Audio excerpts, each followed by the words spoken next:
Praise the lord. చేరువచ్చిన మీకు అందరికీ ప్రభువైన యేసుక్రీస్తు శుభాలు వందనాలు తెలియజేస్తున్నాను. ఈ దినము కొరకు ఏర్పాటు చేయవ లేఖన భాగము అపోస్తల కార్యములు 14వ అధ్యాయము 18వ వాక్యం. వారిలాగు చెప్పి తమకు బలి అర్పింపకుండా సమూహములను ఆపుట బహు ప్రయాసమాయను. Praise the lord. దేవునికి స్తోత్రం. హల్లెలూయా హల్లెలూయా. మన ప్రభువును ప్రియరక్షకుడైనటువంటి యేసుక్రీస్తు దివ్యనామములో శాంతి టీవీలో ప్రసారమవుతున్నటువంటి అనుదినము ప్రసారమవుతున్నటువంటి ఆయన హెచ్చవలసి ఉన్నది, హీ మస్ట్ ఇంక్రీజ్ అనేటువంటి ఆత్మీయ కార్యక్రమానికి మీ అందరికీ ప్రత్యేకమైన ఆహ్వానం పలుకుతున్నాం, వందనాలు చెబుతున్నాం. దయచేసి రండి. మన కార్యక్రమం మనం ఆరంభించుకోబోతున్నాం. దేవుని మాటలు వినబోతున్నాం. దేవుడు తన వాక్యం ద్వారా మనల్ని ఆశీర్వదించబోతున్నాడు. దేవుడు తన చిత్తాన్ని మనకు తెలియజేయబోతున్నాడు. తద్వారా మనం దేవుని మహిమపరచబోతున్నాం. మన జీవితంలో దేవుని మాటలు మనకు ఆశీర్వాదకరంగా ఉండబోతున్నాయి. కాబట్టి సిద్ధంగా ఉందాం, ప్రిపేర్ చేసుకుందాం. మన హార్ట్స్ని, మన హృదయాల్ని సిద్ధపరచుకుందాం. ఈ కార్యక్రమం చూడడానికి మీరు తీసుకున్నటువంటి తీర్మానాన్ని బట్టి నేను ప్రభు నామాన్ని మహిమపరుస్తున్నాను. ఇదేదో యాక్సిడెంటల్గా జరిగిందని నేను భావించడం లేదు. దేవుని కృపను బట్టి, దేవుని చిత్తాన్ని బట్టి ఇలా జరిగిందని భావిస్తూ నేను దేవుని స్తుతిస్తున్నాను. రండి, ఈ సమయంలో ప్రార్థనతో మనం ఈ కార్యక్రమాన్ని ఆరంభించుకుందాం. కళ్ళు మూసుకుందాం, ప్రార్థన చేసుకుందాం. దేవుని యొక్క సహాయం కోసం కనిపెడదాం. మాట్లాడువారు మీరు కాదు, మాట్లాడించేటువంటి వాడు దేవుడే. కనుక దేవుని ఆత్మ నాలో, దేవుజనుల్లో ఉండి, ప్రసంగికుల్లో ఉండి మాట్లాడిస్తాడు. కాబట్టి దేవునికే మహిమ కలగాలి. దేవుని నామ మహిమార్థమై, దేవుని ప్రజల క్షేమార్థమై దేవుని మాటలు బయటికి రావాలి, దేవుని మాటలు వెల్లడి కావాలి. ఈ సమయంలో ప్రార్థన చేసుకుందాం. పరిశుద్ధమైన మా దేవా, మీకు వందనము చేస్తున్నాం. 1000 నోళ్లతో స్తుతించినా కానీ నీ రుణము మేము తీర్చుకోలేము. నువ్వు చేసిన మేళ్ళు ఎన్ని కాదు ప్రభువా, లెక్కించడానికి వీలు కానినటువంటి మేళ్ళు చేసావు.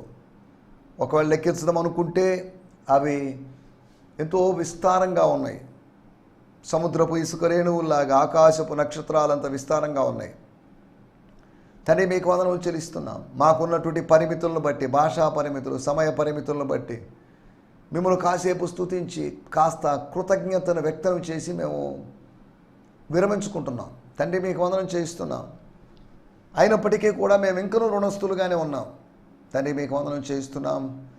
ఇట్టి కార్యములు చేయడానికి మేము తగిన వారం కాదు.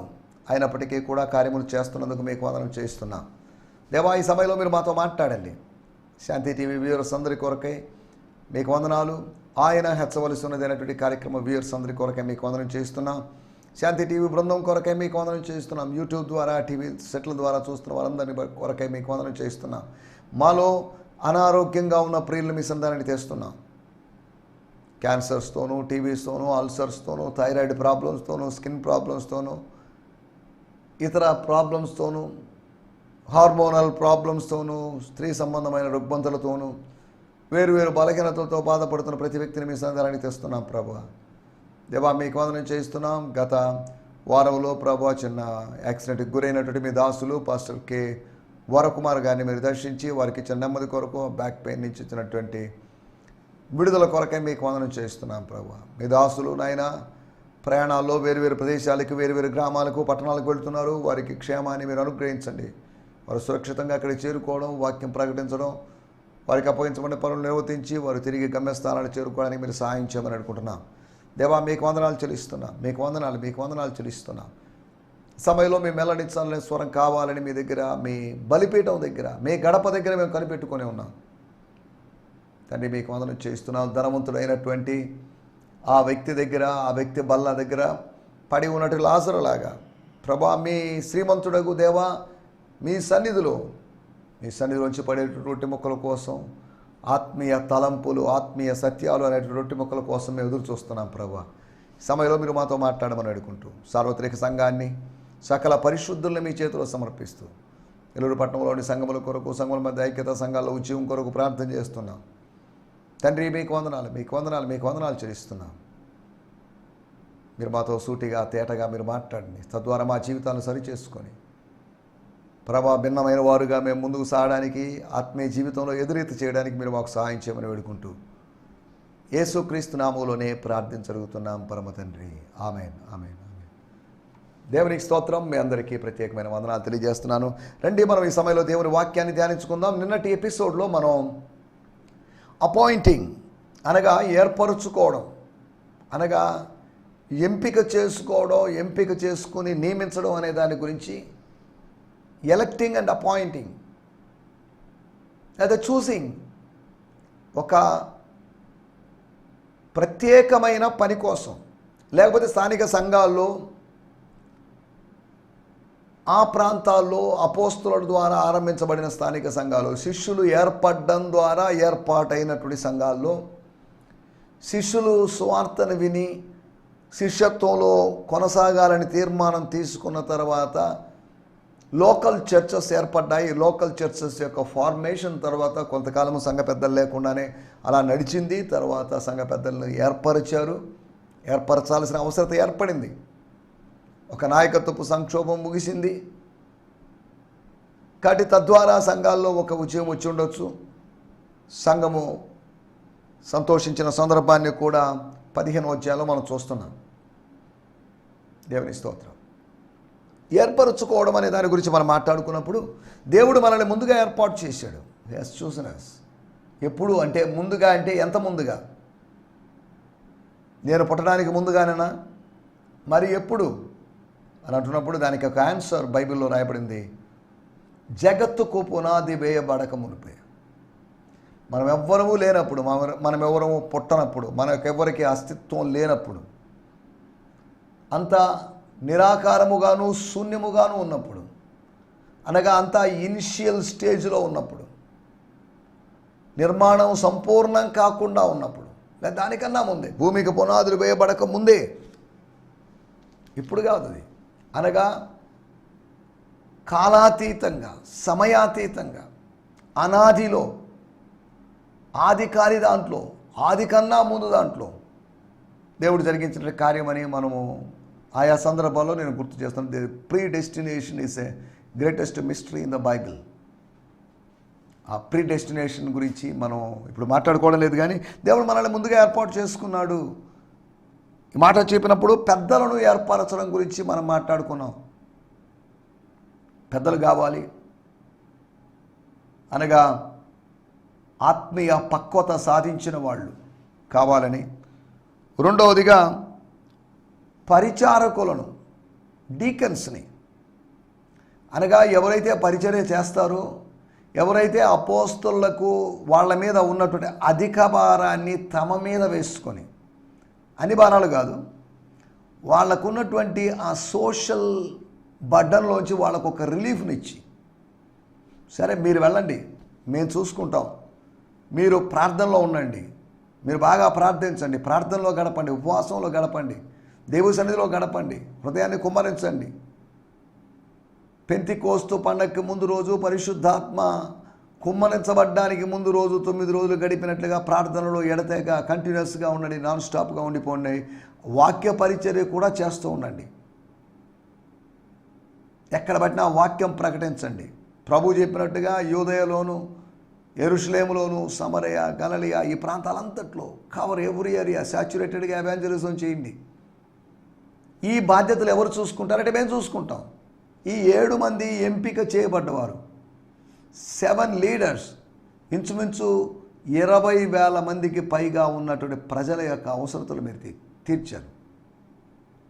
70 మంది పెద్దలు 20 లక్షల మంది ప్రజల యొక్క బాధ్యతలు తీర్చినట్లుగా ఈ 7 మంది సుమారు 20,000 మందికి పైగా ఉన్నటువంటి సంఘ సభ్యుల యొక్క ఫిజికల్ నీడ్స్, ఫైనాన్షియల్ నీడ్స్ కాదు, ఫిజికల్ నీడ్స్, వాళ్ళు భౌతికమైన అవసరాలు, భోజనం పంచిపెట్టడం, భోజనం వడ్డించడం, ఆహార సరఫరా గురించి ఆలోచించడం, వాళ్ళకి బ్రేక్ఫాస్ట్, లంచ్, డిన్నర్ గురించి ఇవన్నీ చేస్తూ ఉన్నారు.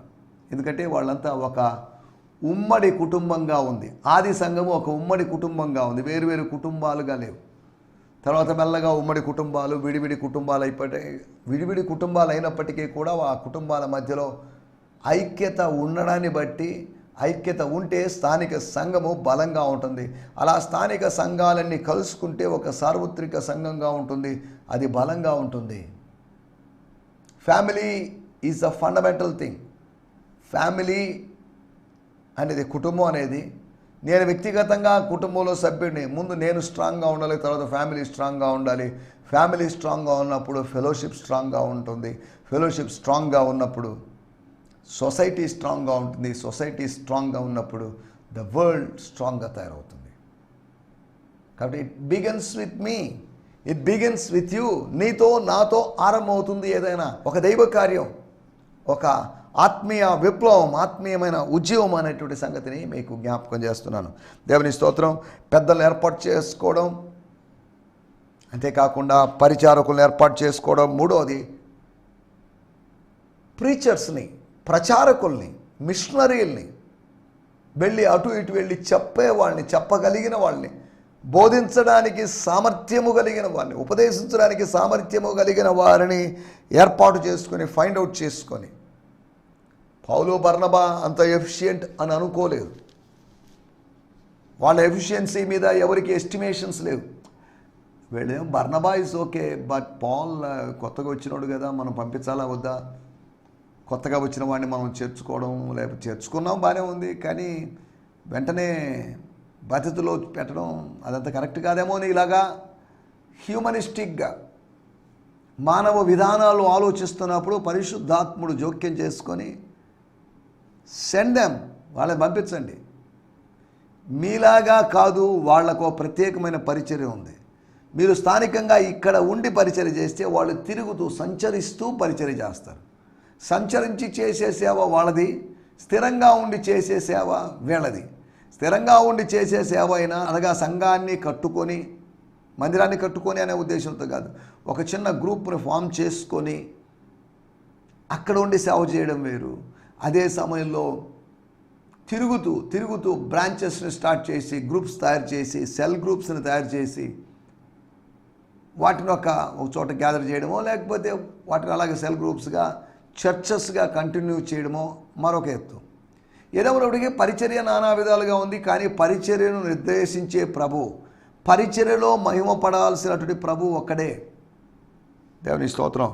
నాలుగవదిగా మనం ఆలోచించిన మాట, పరిచర్యకు సహకారులను ఏర్పాటు చేసుకోవడం. We need helpers for the ministry. దేవుని స్తోత్రం. We need elders, we need deacons, and we need preachers or missionaries, and finally we need helpers, సహాయకులైన వారు. వారు నిజమైన సహకారులు. వాళ్ళ పేర్లు జీవ గ్రంథములో రాయబడి ఉంది అని ఫిలిప్పీ పత్రిక 4వ అధ్యాయంలో చెప్పండి మాట మనం చూస్తున్నాం. కాబట్టి ఏర్పరచబడాల్సినటువంటి 4 విధాలైనటువంటి వ్యక్తుల గురించి మనం నిన్నటి ఎపిసోడ్లో మాట్లాడుకున్నాం. ఏర్పరచబడుతున్న వాళ్ళు ఏర్పరచబడుతున్నారు. స్తోత్రం. వాళ్ళు ఎప్పుడో ముందుగా జగత్తుకు పునాది వేయబడడానికి ముందు ఏర్పరచబడిన వాళ్ళని కాదు వీళ్ళు అప్పటికప్పుడు 12 అపోస్తుల యొక్క ఎంపికను గురించి 1వ అధ్యాయంలో మనం చివరి వచనాల్లో చూడగలం. చీట్లు వేసి ఎంపిక చేసుకున్నారు. ఇది కరెక్టా కాదా అనే వివాదంలోకి మనం వెళ్ళలేదు. కానీ మానవ విధానంలో కొన్ని ఎంపికలు జరుగుతున్నాయి, కొన్ని ఏర్పరచుకోవడాలు జరుగుతున్నాయి. అది దేవుని చేత అంగీకరించబడింది అనుకోండి, అప్రూవల్ అయిందనుకోండి, అద్భుతంగా ఉంటుంది. అది అప్రూవల్ కాకపోతేనే ఇబ్బందిగా ఉంటుంది, సమస్యగా ఉంటుంది. మళ్ళీ తర్వాత వేరే వాళ్ళని మనకు ఎవరికో ఫైనల్గా అర్థమవుతుంది, ఎవరో మంచి వాళ్ళు, ఎవరో సెట్ అయ్యేవాళ్ళు, సూటబుల్ వాళ్ళు ఎవరో అని అర్థమవుతుంది. సరే రండి, ఈ సమయంలో మనము దేవుని మాటలు ఆలోచిద్దాం. దేవుని మాటలు ఆలోచించడానికంటే ఇది కేవలం మనసు కోసం కాదు. దేవుని వాక్యం ఆలోచించినది ఫిల్టర్ అయిపోయి, విన్న సమాచారం అంతా ఫిల్టర్ అయిపోయి, సత్యము మన మనసులోకి వచ్చినప్పుడు ఆ సత్యము ఫిల్టర్ అయిపోయి ఒక బలమైనటువంటి సత్యము, స్ట్రాంగ్ ఇన్సైట్గా అది మన ఆత్మలోకి చొరబడుతుంది, చొచ్చుకొని పోతుంది. ఫస్ట్ ఫిల్టరేషన్, మొట్టమొదటి వడకట్టేటువంటి విధానము మన చెవుల దగ్గర జరుగుతుంది, తర్వాత మనసు దగ్గర జరుగుతుంది, ఫైనల్గా ఆత్మలో అది సెటిల్ అయిపోతుంది. డీప్ ఇన్ అవర్ హార్ట్, మన హృదయపు లోతుల్లోకి చొచ్చుకొని పోయిన దేవుని వాక్యం, భూమి పొరల్లోకి చొచ్చుకొని పోయిన విత్తనంలాగా, అదే సమయంలో భూమి పొరలోకి చొచ్చుకొని పోయిన విత్తనము అడుగున ఉండి అక్కడి నుంచి చొచ్చుకొని పైకి వస్తుంది. గురుత్వాకర్షణకు, గ్రావిటేషనల్ ఫోర్స్కు ఆపోజిట్గా, రివర్స్గా అది తన పైన ఉన్నటువంటి ఆ మట్టి పొరలను కూడా పెకలించుకొని లేకపోతే పక్కకు తొలగించుకొని వస్తుంది. కాబట్టి దేవుని వాక్యం లోపలికి వెళ్ళినప్పుడు శక్తి కలిగింది, వెలుపలికి వచ్చినప్పుడు శక్తి కలిగింది. God's word is like a seed, it's most powerful one అనే సంగతిని మీకు గుర్తు చేస్తున్నాను. రండి, మనకు సమయం కొద్దిగా ఉంది కనుక మనం దేవుని వాక్యాన్ని ధ్యానించుకోబోతున్నాం. అపోస్తుల కార్యములు 14వ అధ్యాయము 18వ వచనం. అపోస్తుల కార్యములు 14వ అధ్యాయం 18వ వచనం. వారు ఇలాగూ చెప్పి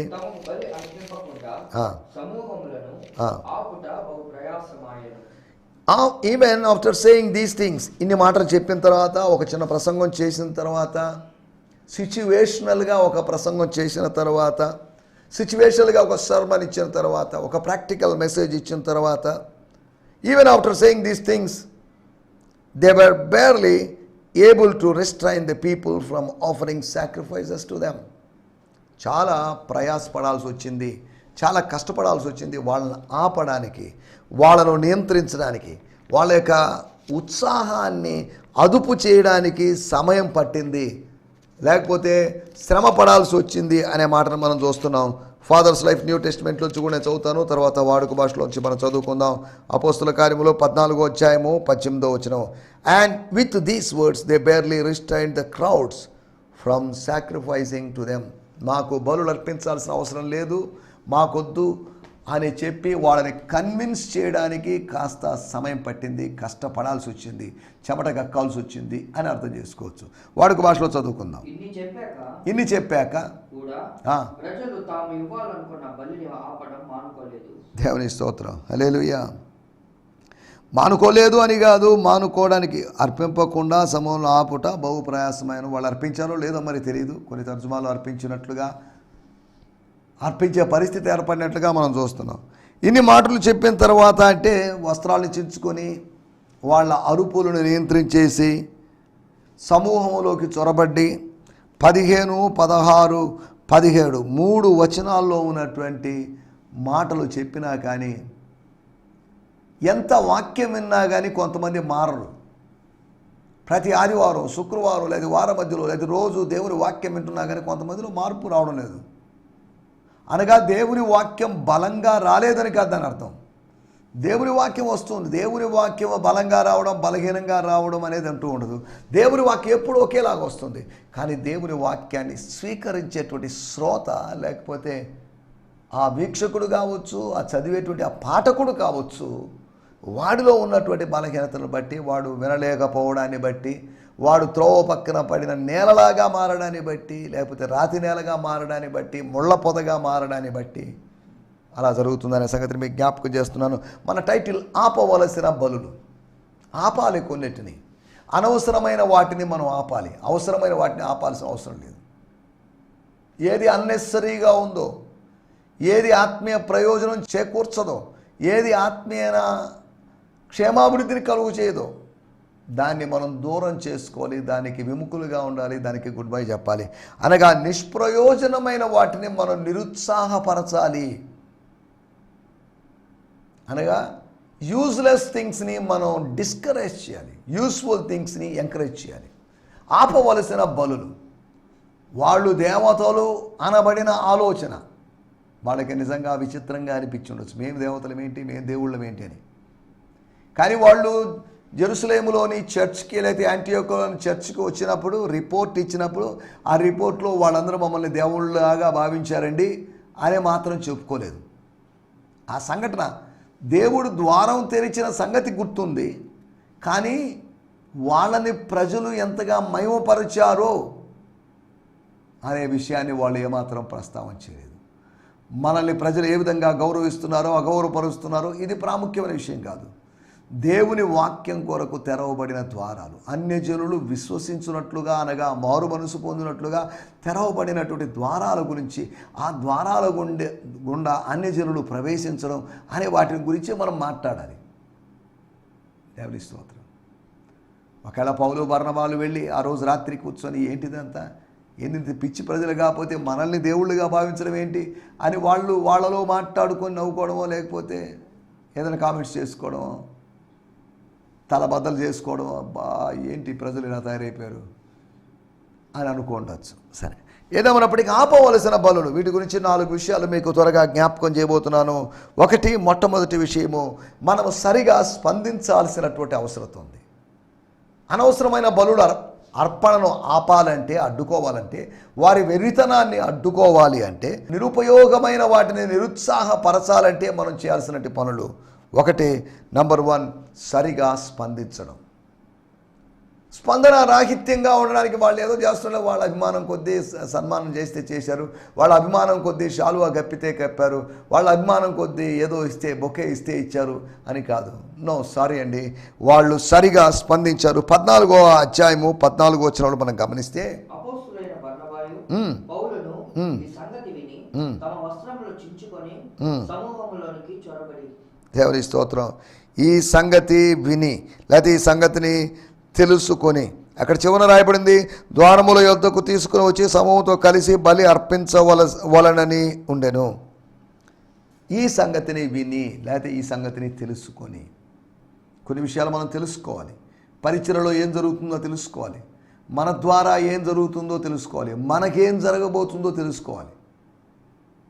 మనం ఆలోచిస్తున్నట్టు మొట్టమొదటి మాట, ఆపవలసినటువంటి బలులు అంటున్నామంటే, ఈ రోజులో మనకు బలి అర్పించడానికి ఎవరు రావడం లేదు, కానీ మనకు దేవునికి రావాల్సిన మహిమను మనిషికి ఇవ్వాలని ప్రయత్నం చేస్తున్నప్పుడు, అనగా వ్యక్తి పూజకు విరుగుడుగా మనం ఏం చేయాలి, వ్యక్తి పూజకు, హీరో వర్షిప్ అనే దానికి విరుగుడుగా మనం ఏం చేయాలి అనే దాని గురించి, మనల్ని సేవకులుగా చూడకుండా సెలబ్రిటీస్గా చూస్తున్నట్టు రోజుల్లో ఉన్నాం. ఇవి అంత్య దినాలు, అపాయకరమైన దినాలు, ఇవి అపాయకరమైన ధోరణులు. ఇవి సర్వెంట్ని సర్వెంట్గా చూడకుండా సెలబ్రిటీగా చూస్తున్నారు. ఏ పాస్టర్ సెలబ్రిటీ కాదు. సెలబ్రిటీ అయితే సేవ మానేసి సినిమాల్లోకి వెళ్ళిపోండి, సెలబ్రిటీస్ అయితే స్పోర్ట్స్ మ్యాన్ గాను, సెలబ్రిటీస్ అయితే పాలిటిక్స్లోకి వెళ్ళండి, కానీ సేవలో ఉండాల్సిన అవసరం లేదు. దేవుని స్తోత్రం, హల్లెలూయా. ఈ సర్వీస్లోకి వచ్చి జీసస్ను సెలబ్రేట్ చేయడానికి మనం పిలువబడ్డామే తప్ప, మనము సెలబ్రిటీస్గా కన్సిడర్ కావడానికి మనము పిలవబడలేదు. దేవుని స్తోత్రం, హల్లెలూయా. మనకు ఒక సెలబ్రేషన్ పరలోకములో ఉంది, మధ్యాకాశములో ఉంది, నిత్యత్వంలో ఉంది అని గుర్తు చేయడానికి మనం పిలువబడ్డాం తప్ప, లోకములో వాళ్ళనే విఐపీస్, వివిఎఫ్స్ అని కేటగరైజ్ చేసినట్లుగా సెలబ్రిటీస్ అయిన పాస్టర్లు, సెలబ్రిటీస్ కాని పాస్టర్లు, corporate pastors, non corporate pastors అన్నట్లుగా అలాంటి విభజనలు ఎక్కడ వాక్యంలో లేవు. ఈ అంత్య దినాల్లో వచ్చినట్టు విభజనలు మనం ఆలోచిస్తున్న మొట్టమొదటి మాట, సరిగా స్పందించడం. వస్త్రాలు చించుకోవడం కావచ్చు, లేకపోతే సమూహంలోకి జ్వరపడడం కావచ్చు, సరైన స్పందన యొక్క అవసరం ఉంది. రెండో విషయాన్ని నేను మీకు జ్ఞాపకం చేస్తాను. 14వ అధ్యాయము 15వ వచనం, అయ్యలారా మీరు ఎందుకు ఇలా చేస్తున్నారండి? చెప్పాలి, మీకు మాకు తేడా ఉంది అని అనుకుంటున్నారేమో. లేదు, తేడా లేదు, మనందరం ఒకటే. We are all one. సమానత్వపు భావనని మనం ప్రస్తావించాలి. We should present the concept of equality. విశ్వాసైనా సేవకుడైనా ఒకటే, ప్రసంగించేవాడైనా ఒకటే, లేకపోతే ప్రసంగం వినేవాడైనా ఒకటే. యుద్ధమునకు పోయిన వాని భాగం ఎంతో, యుద్ధ సామగ్రి దగ్గర ఉన్న వాని భాగం అంతవరకే. కాబట్టి టీవీలో వాక్యం చెప్పినంత మాత్రాన నేను గొప్పోడిని, టీవీలో చెప్పనోళ్ళు తక్కువ, ఈ భావన అసలు చాలా నీచమైన భావన. వేదిక మీద నిలబడే వాళ్ళు అలనాడు దావీదు చెప్పినట్లుగా, దావీదు చెప్పిన ప్రిన్సిపల్ లాగా, వేదిక మీద ఉన్న వానికి కలిగే మేలు ఎంతో, ఆశీర్వాదం ఎంతో, ప్రతిఫలం ఎంతో, వేదిక వెనకాలండి విజ్ఞాపన చేసేవాడికి కూడా అంతే ప్రతిఫలం. కనిపించేవాడు గొప్పవాడు కాదు, కనిపించనోడు కూడా గొప్పవాడే. కనిపించని వాడే నన్ను అడిగితే గొప్పవాడు. ఈ రోజులో మీడియా వచ్చి, లేకపోతే రకరకాల డిజైనింగ్ యాప్స్ వచ్చేసి, పోస్టర్ మేకింగ్ యాప్స్ వచ్చేసరికి ప్రజలు ప్రతి చిన్నదానికి ఏర్పాట్లు హడావిడి చేసేస్తున్నారు. అక్కడ ఏమీ లేదు, మీటింగ్స్ ఏమి లేవు, హడావిడే మాత్రమే కనిపిస్తుంది. మనం ఆలోచిస్తున్న రెండో విషయము సమానత్వ భావనను ప్రస్తావించడం. మూడో విషయము 14వ అధ్యాయము 15వ వచనంలో చివరి భాగంలో రాయబడింది, దేవుని వైపు తిరగవలని మీకు సువార్తను ప్రకటించుచున్నాము. Turn towards God, turn to God. దేవుని వైపు తిరగండి, దేవుని వైపు మల్లుకోండి, దేవుని దగ్గరికి రండి అనేటువంటి ఆహ్వానాన్ని మనం ఇవ్వాలి. వాళ్ళకు ఒక స్వాగతం పలకాలి, వాళ్ళకు ఒక ఇన్విటేషన్ ఇవ్వాలి.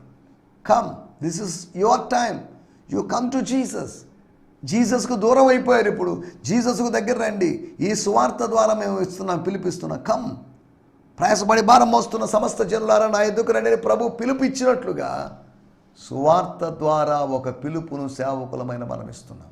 రండి ఈ ఫ్యామిలీలోకి, గాడ్స్ ఫ్యామిలీలోకి, గాడ్స్ కింగ్డమ్లోకి రండి అని మనం ఆహ్వానం పలుకుతున్నాం. ఒకటి, సరిగా స్పందించడం. రెండోది, సమానత్వపు భావాన్ని ప్రస్తావించడం. మూడోది వచ్చేసి స్వాగతాన్ని పలకడం. నాలుగో విషయం చెప్పి నేను ముగిస్తాను. 14వ అధ్యాయము 17వ వచనం. అయినను ఆయన ఆకాశము నుండి మీకు వర్షమును ఫలవంతములైన ఋతువులను దయచేయుచు ఆహారమును అనుగ్రహించుచు ఉల్లాసముతో మీ హృదయములను నింపుచు మేలు చేయుట తను గురించిన సాక్ష్యము లేకుండా చేయలేదని బిగ్గరగా చెప్పిరి. బిగ్గరగా చెప్పారు. విషయాలు చూడండి, దేవుని గురించి చెప్పారు. అయినను మీరు ఇలా ఉన్నప్పటికీ, వాళ్ళు ఇలా ఉన్నప్పటికీ, మునుపటి తరముల వాళ్ళు ఇలా ఉన్నప్పటికీ, వాళ్ళ ఇష్టానుసారంగా వాళ్ళు నడుస్తున్నప్పటికీ, దేవుడు ఒక సిస్టమేటిక్గా డీల్ చేస్తున్నాడు. వాళ్ళకి కావలసినవన్నీ అనుగ్రహిస్తున్నాడు. వాళ్ళకి కరువులు పంపించలేదు, వాళ్ళకి ఫలవంతమైన ఋతువుల్ని ఇస్తున్నాడు అనేటువంటి విషయాలు, చక్కటి విషయాల యొక్క ప్రస్తావన మనకు అక్కడ కనిపిస్తుంది. మనం కూడా సువార్తలో చెప్పాల్సిందే. సత్యాన్ని బోధించాలి ప్రజలకి, సత్య సువార్తను బోధించాలి, కృపా సువార్తను, మహిమ కలిగిన సువార్తను, రాజ్య సువార్తను మనం ప్రకటించాల్సినటువంటి అవసరం ఉంది. దేవుని స్తోత్రం, హల్లెలూయా. మనం ఆలోచిస్తున్నట్టు విషయాలు 4 విషయాలు మనం ఆలోచించాం. బలుల అర్పణను ఆపాలి అంటే, లేదు అంటే మనం మాట్లాడుకున్నట్లుగా నిరుపయోగమైన వాటిని నిరుత్సాహపరచాలి అంటే, లేదంటే వ్యర్థమైన వాటికి వీడ్కోలు పలికించేలా చేయాలి అంటే మనం ఏం చేయాలి అనే దాని గురించి, అనగా వ్యక్తిగత పూజను లేకుండా వ్యక్తిగత పూజను అంతం చేయాలంటే మనం ఏం చేయాలి అనేటువంటి 4 చిన్న, లేకపోతే కొన్ని ప్రాముఖ్యమైనటువంటి సత్యాలు మనం మాట్లాడుకున్నాం. కాబట్టి ఈ దినాల్లో వ్యక్తి పూజకు అవకాశం లేకుండా ప్రభు పాదముల దగ్గరికి వస్తూ, ప్రభు సన్నిధికి వస్తూ, ప్రభు దగ్గర సాగిలపడుతూ వెళ్ళడానికి ప్రభు మనకందరికీ సహాయము చేయనుగాక. హల్లెలూయా. మీ అందరికీ ప్రత్యేకమైన వందనాలు. ఈ సందేశము మీకు ఆశీర్వాదకరంగా ఉందని నమ్ముచున్నాము. ప్రార్థన అవసరతల కొరకు మమ్మల్ని సంప్రదించవలసిన మా చిరునామా గిద్యోన్ మిషన్ చర్చ్, 6వ వీధి, శాంతినగర్, నెల్లూరు 4, ఆంధ్రప్రదేశ్. పిన్ 524004. మా ఫోన్ నంబర్లు 7036443613 మరి ఒక నంబర్ 9392293010. మా ఈమెయిల్ ఐడి gfihmi2015@gmail.com. దేవుడు మిమ్మును ఆశీర్వదించునుగాక. ఆమేన్.